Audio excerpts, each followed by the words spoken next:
Admission is a game of strategy and the winners always follow the strategy. এই যে বিশ্ববিদ্যালয়ে ভর্তি প্রস্তুতি, তোমরা নিশ্চয়ই বিশ্ববিদ্যালয়ে ভর্তি প্রস্তুতি নিয়ে তোমাদের ভিতরে কারা সফল হবে জানো? যারা একটা স্ট্র্যাটেজি মেনটেন করবে। কারণ অ্যাডমিশন টাইমে কিন্তু তোমরা সবাই সেম সময়ে পাও, ঠিক আছে, প্রায় সেম ধরনের বই পড়ো, কিন্তু তোমরা সবাই কিন্তু ঢাকা বিশ্ববিদ্যালয় সব বাংলাদেশের যে ভালো ভালো ইউনিভার্সিটিগুলোতে চান্স পাও না। এই চান্স না পাওয়ার মূল কারণ কি? চান্স না পাওয়ার মূল কারণ হচ্ছে তোমাদের স্ট্র্যাটেজি যে মেনটেন করা লাগে, স্ট্র্যাটেজিটা তোমরা মেনটেন করো না, ঠিক আছে। তো যারা স্ট্র্যাটেজিটা মেনটেন করে তারা কিন্তু অবশ্যই ঢাকা বিশ্ববিদ্যালয় সহ বাংলাদেশের টপ লেভেলের ইউনিভার্সিটিগুলোতে কিন্তু চান্স পায়। এখন কথা হচ্ছে এই যে স্ট্র্যাটেজির কথাটা বললাম, এই স্ট্র্যাটেজি মেনটেন করে কিন্তু তোমরা যারা এখনও ঢাকা বিশ্ববিদ্যালয়ের জন্য প্রিপারেশন শুরু করোনি বা শুরু করছো, একদম রুট লেভেলের আছো, তোমরাও কিন্তু 60 দিনে, মাত্র 60 দিন পড়াশোনা করে স্ট্র্যাটেজি মেনটেন করে তুমি কিন্তু ঢাকা বিশ্ববিদ্যালয়ে চান্স পাইতে পারো। এখন তোমার যে আমার কাছে প্রশ্ন থাকতে পারে, ভাই মাত্র 60 দিনে কেমনে কি? ভাই কেমনে কি না, তুমি অবশ্যই তুমি ঢাকা বিশ্ববিদ্যালয়ে চান্স পাইতে পারো। আমি তোমাকে বললাম না, স্ট্র্যাটেজির গুরুত্ব অনেক বেশি। এখন স্ট্র্যাটেজিটা কেমন তোমাদের সাথে একটু শেয়ার করি। দেখো, অ্যাডমিশনে যে আমরা প্রস্তুতিটা নিচ্ছি, আমাদের ফার্স্ট অফ অল যে আমাদের জানতে হবে যে আমরা আসলে কোন জিনিসগুলো পড়বো বা কোন জিনিসগুলোতে বেশি ফোকাস করব, ঠিক আছে। আমরা যদি গড় পড়তায় সব পড়তে যাই, আমরা আমাদের সিলেবাস অ্যাকচুয়ালি কোনো সিলেবাস নেই, তারপর আমাদের টপিক যে লিস্টটা কিন্তু অনেক ভ্যাস্ট থাকে, কিন্তু আমরা যদি গড় পড়তে সবগুলো টপিক পড়তে যাই আমরা কিন্তু পারবো না। আমরা এই শর্ট সময়ের ভিতরে বা শর্ট টাইমের ভিতরে কিন্তু আমরা এটা শেষ করতে পারবে না। তো ফার্স্ট অফ অল, ঠিক আছে, তোমার কি করতে হবে? তোমার গুরুত্ব নির্বাচন করতে হবে, অর্থাৎ কোন টপিকসগুলো বেশি গুরুত্বপূর্ণ। তুমি যদি টপিকসগুলোর মানে গুরুত্বপূর্ণ টপিকসগুলো নির্ধারণ করতে পারো, তুমি জাস্ট বাকি টপিকগুলো তুমি যদি নাও পড়ে, তুমি যে মোস্ট ইম্পর্টেন্ট টপিকগুলো আছে ওই টপিকগুলো যদি তুমি পড়াশোনা করো, ওই টপিকগুলো যদি ভালোভাবে স্টাডি করো, ওই টপিকগুলোর পরে যদি তুমি 100% দক্ষতা অর্জন করো, তুমি কিন্তু ঢাকা বিশ্ববিদ্যালয়ে অবশ্যই চান্স পাবে। আর তোমাদের যে টপিকসগুলো অত্যন্ত বেশি গুরুত্বপূর্ণ, এই বেশি গুরুত্বপূর্ণ টপিকগুলো তোমরা মানে ঢাকা বিশ্ববিদ্যালয়ের জন্য বেসিক্যালি ইউনিটের জন্য তোমরা 60 দিনে 100% খুবই সুন্দরভাবে শেষ করতে পারবা, ঠিক আছে। তোমার মানে খুব যে প্রেশার নেওয়া লাগবে, দিনে 20 ঘন্টা পড়া লাগবে এমন না, তুমি 12-13 ঘন্টা পরেও শেষ করতে পারবা। আমি তোমাকে জাস্ট একটু উদাহরণের মাধ্যমে বোঝাই দিই।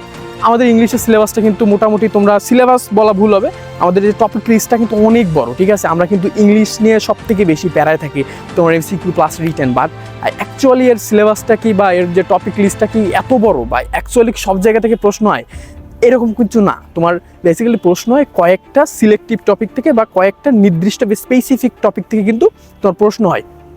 এখন কথা আছে, আমি তোমাদের একটু বুঝাই দিই কোন কোন টপিক। আমি ইংলিশটা তোমাদের বলে দিই।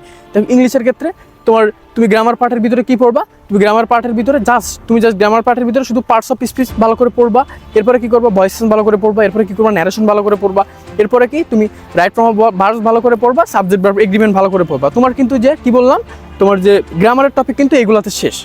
এর বাইরে কিন্তু গ্রামার থেকে জেনারেলি ঢাকা বিশ্ববিদ্যালয়ে প্রশ্ন আসে না। এরপরে তুমি মেমোরাইজিংয়ের ক্ষেত্রে কী করবা? মেমোরাইজিংয়ের ক্ষেত্রে তুমি একটা কাজ করবা, সেই কাজটা হচ্ছে তোমার কী পড়া লাগবে, অনেকগুলো টপিক কিন্তু মেমোরাইজিং, বাট তুমি শুধু পড়বা প্রিপোজিশন, অ্যাপ্রোপ্রিয়েট প্রিপোজিশন, অর্থাৎ জেনারেল প্রিপোজিশন, অ্যাপ্রোপ্রিয়েট প্রিপোজিশন, এর সাথে কারেক্ট স্পেলিং পড়বা, তারপরে ভোকাবুলারি পড়বা। তোমার কিন্তু ইংলিশের সিলেবাস পুরোপুরি শেষ। আচ্ছা দাঁড়াও, আমি তোমাকে বাংলাটা একটু শেষ করে দিই। বাংলাটা শেষ করে দিলে তোমাদের কাছে আরও ভালো হবে, ঠিক আছে। বাংলাটার কি আছে?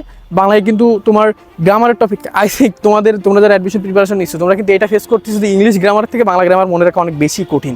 বাট এই কঠিনের ভিতর থেকে তোমাকে কি করতে হবে? তোমাকে কমন টপিকগুলো সিলেক্ট করতে হবে, এবং যে টপিকসগুলো দেখবো অনেক বেশি কঠিন সেই টপিকগুলো কিন্তু আসলে অ্যাকচুয়ালি ডাবিতে আসে না, ঠিক আছে। আমরা কিন্তু হুদাই প্যারা নিয়ে পড়াশোনা করি। এখন দেখো, তোমার কয়েকটা কমন টপিক আমি দিয়ে দিই। যেমন দেখো, তুমি গ্রামার পার্টের ভিতরে কী পড়বা? ধ্বনি পড়বা, এবং মানে বেসিক্যালি ধ্বনিতত্ত্বটা ভালো করে পড়ো। ধ্বনিতত্ত্বর যতগুলো স্পেসিফিকেশন আছে, যতগুলো ভেরিয়েশন আছে, সবগুলো ভেরিয়েশন একটু ভালো করে পড়বা। এরপরে কি পড়বা? এরপরে সন্ধি পড়বা। এরপরে কি পড়বা? সমাস পড়বা। এরপরে কি পড়বা? একটু উপসর্গটা দেখলা। এরপরে আর দুইটা বিষয় তুমি পড়তে পারো। তুমি বানানটা পড়বা, বানানটা অনেক গুরুত্বপূর্ণ, ঠিক আছে। উচ্চারণটা অনেক গুরুত্বপূর্ণ। এই করলে কিন্তু তোমার বাংলা যে ব্যাকরণ অংশটা শেষ। এর পাশাপাশি কি করা লাগবে? এর পাশাপাশি বিরোচনের জন্য তোমার যে কি পড়া লাগবে, এক কথায় প্রকাশ, তারপর সমর্থক শব্দ, পারিভাষিক শব্দ, এইগুলো সব থেকে গুরুত্বপূর্ণ। এইগুলো পড়লে কিন্তু তোমার ব্যাকরণ অংশ শেষ। আর যে মানে বেসিক্যালি বাংলা প্রথম পত্র পড়বা, এর সাথে তোমার যে সহপাঠটা ছিল, অর্থাৎ যে লাল সালু উপন্যাসটা এবং সিরাজউদ্দৌলা নাটকটা। আর বেসিক্যালি ইংলিশের ক্ষেত্রে সেম, তোমরা ফার্স্ট পার্টটাকে নেগলেক্ট করো না, ফার্স্ট পার্টটা একটু পড়ো, তাহলে কিন্তু ইংলিশ আর বাংলার প্রিপারেশন মোটামুটি তোমার কমপ্লিট হয়ে যাচ্ছে। অর্থাৎ তুমি ঢাকা বিশ্ববিদ্যালয়ে চান্স পাওয়ার মতো একটা প্রিপারেশন কিন্তু নিতে পারতেছো। আর সাধারণ জ্ঞানের ক্ষেত্রে এরকম অল্প কয়েকটা সিলেক্টিভ টপিক পড়লে কিন্তু তোমার মানে সাধারণ জ্ঞানে তুমি বেসিক্যালি ভালো করতে পারবে। এখন সাধারণ জ্ঞানে কয়েকটা টপিকের নাম আমি তোমাকে একটু মেনশন করে দিই।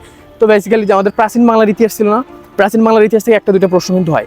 তারপরে যে 1952 অর্থাৎ 1952 থেকে 1971 অর্থাৎ 1971 সাল পর্যন্ত, অর্থাৎ ভাষা আন্দোলন থেকে মুক্তিযুদ্ধ পর্যন্ত।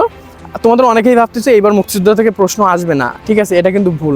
মুক্তিযুদ্ধ কিন্তু প্রশ্ন আসবে, কারণ মুক্তিযোদ্ধার সাথে কিন্তু তোমার এই যে আমাদের স্টুডেন্ট মুভমেন্টের কোনো সম্পর্ক নাই, বুঝছো? মুক্তিযোদ্ধা থেকে কিন্তু প্রশ্ন আসবে। তো বেসিক্যালি এরপরে কি আছে, এরপরে বাংলাদেশের খেলাধুলা, তারপরে যে বাংলাদেশের যে বিশিষ্ট ব্যক্তিবর্গ তাদের যে কাজকর্মগুলো, ঠিক আছে, এইগুলো পড়বা। তারপর আন্তর্জাতিক পরিমণ্ডলের ক্ষেত্রে তুমি করবা জাতিসংঘ এর অঙ্গ সংগঠন, তারপরে ভালো ভালো যে তোমার সংস্থাগুলো আছে, ঠিক আছে, আর্থসামাজিক সংস্থা, সামরিক, তারপরে যে বাহিনীগুলো আছে বিভিন্ন দেশের, এই ব্যাপারগুলো একটু ভালো দক্ষতা অর্জন করবা। তারপরে যে আন্তর্জাতিক পরিমণ্ডলে বিভিন্ন প্রাইজগুলো দেওয়া, নোবেল প্রাইজ সহ এই প্রাইজগুলোর পরে একটু ভালো ধারণা রাখবা, ঠিক আছে। এর পাশাপাশি কী করবা, সাম্প্রতিকের জন্য তোমরা সাম্প্রতিক অংশটা ভালো করে পড়বা, ঠিক আছে। দেন কিন্তু তোমার জিকে মানে প্রস্তুতিটা একদম পুরোপুরি কমপ্লিট হয়ে যায়। তাহলে তুমি দেখো ভাইয়া, তোমার আসলে ঢাকা বিশ্ববিদ্যালয়ে তুমি 7 দিনে প্রস্তুতি নিতে পারবা না। তুমি প্রস্তুতি সুন্দরভাবে তুমি 7 দিনে গোছায় ফেলতে পারবা, শুধু দরকার তোমার কনফিডেন্স, ঠিক আছে। এক কনফিডেন্সেই মানুষ মানে বেঁধে যায় যে সবাই এই যে বাকি 2 মাস পড়াশোনা করছে, এরা বাকি পরের 2 মাসও পড়াশোনা করবে, অর্থাৎ এদের প্রস্তুতি অনেক স্ট্রং হবে। মানে তোমরা যারা এখনও প্রিপারেশন শুরু করনি বা একদম ইনিশিয়াল পর্যায়ে আছো, তোমরা এই জিনিসটা ভাববা না। তোমরা ভাববা এই 2 মাসে আমার অ্যাডমিশনের টাইম ছিল, এই 2 মাসেই আমি আমার নিজের সর্বোচ্চ দিয়ে পরিশ্রম করবো এবং ঢাকা বিশ্ববিদ্যালয়ের একটা সিট নিজের করে নিতে পারবা এই 2 মাসের পরিশ্রমের মাধ্যমে।